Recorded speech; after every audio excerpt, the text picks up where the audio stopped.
सुबह यहाँ आने के बाद लिंगो ने कुछ फायर क्रैकर्स ढूंढे। पहले उसने ऑपोजिट डायरेक्शन में थोड़ा शोर किया और इस स्ट्रीट से ज्यादातर ज़ॉम्बीज को वहां अट्रैक्ट कर लिया। हालांकि स्ट्रीट पर अभी भी कुछ ज़ॉम्बीज घूम रहे थे। जब वे सेफली इंटरसेक्शन तक पहुंचे तो लिंगो ने देखा कि trouble is here. 2 zombies intersection को ब्लॉक कर रहे थे। पता नहीं वे कहां से आए थे, लेकिन उनके शरीर पर ताजा स्प्लैटर्ड खून था। उनमें से एक के पास आधा ह्यूमन आर्म था जिसे वह खा रहा था। इस प्रोविंशियल सिटी में जहां लाखों लोग रहते थे, हर दिन कुछ सर्वाइवर्स खाना ढूंढने के प्रयास में मारे जाते थे। इसलिए डेड पीपल होना यहाँ अनकॉमन नहीं था। लेकिन उस ह्यूमन आर्म के रेकेज को देखकर लिंगो को अपनी प्रजाति की लॉस पर दुख हुआ। लिंगो को केवल अपनी एबिलिटीज की वजह से ज्यादा सरवाइव करने का मौका मिला है, इसलिए वह केयरलेस नहीं हो सकता, नहीं तो वह भी इन मॉन्स्टर्स का मील बन सकता है।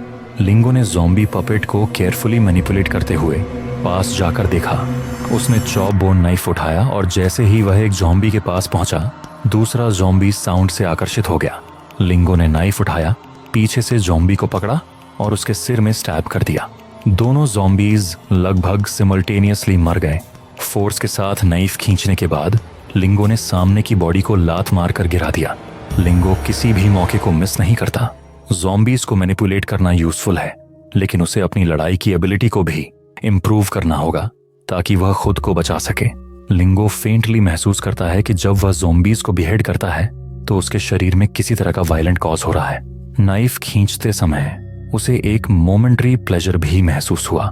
वायरस स्पिरिचुअल कॉन्टैक्ट से ट्रांसमिट नहीं हो सकता, सही? अगर ऐसा होता तो मैं एजेस पहले ही इन्फेक्टेड हो चुका होता। अगर ये वायरस की वजह से नहीं है तो ये फीलिंग क्या है? लिंगो इस स्लाइड चेंज को लेकर बहुत कंसर्न्ड था, लेकिन उसके पास अभी कोई क्लूज नहीं थे। ज़ॉम्बीज को क्लीनली बिहेड करने की एबिलिटी और इसमें इम्प्रूवमेंट होना लिंगो के लिए एक अच्छी बात थी। एंड ऑफ द वर्ल्ड से पहले वह सिर्फ एक ऑर्डिनरी मैन था।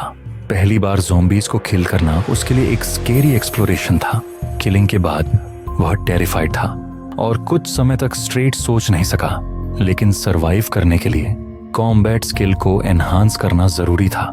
लिंगो के दिमाग में हमेशा एक व्यक्ति के बारे में सोच थी, ज़ॉम्बी कंट्रोलिंग टेक्निक्स को जल्दी मास्टर करना, ज्यादा से ज्यादा सप्लाईज कलेक्ट करना।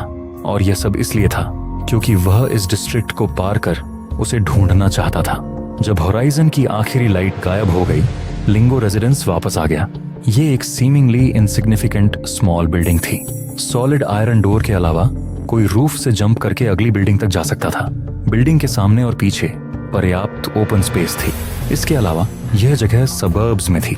सर्वाइवर्स और ज़ॉम्बीज की संख्या सिटी की तुलना में यहाँ काफी कम थी, जिससे यह जगह ज्यादा सेफ थी। सबसे जरूरी बात यह थी कि यह पहले एक स्मॉल फर्नीचर फैक्ट्री का वेयरहाउस था जो लो क्वालिटी पेंट्स और वुड फ्लेवर से भरा था।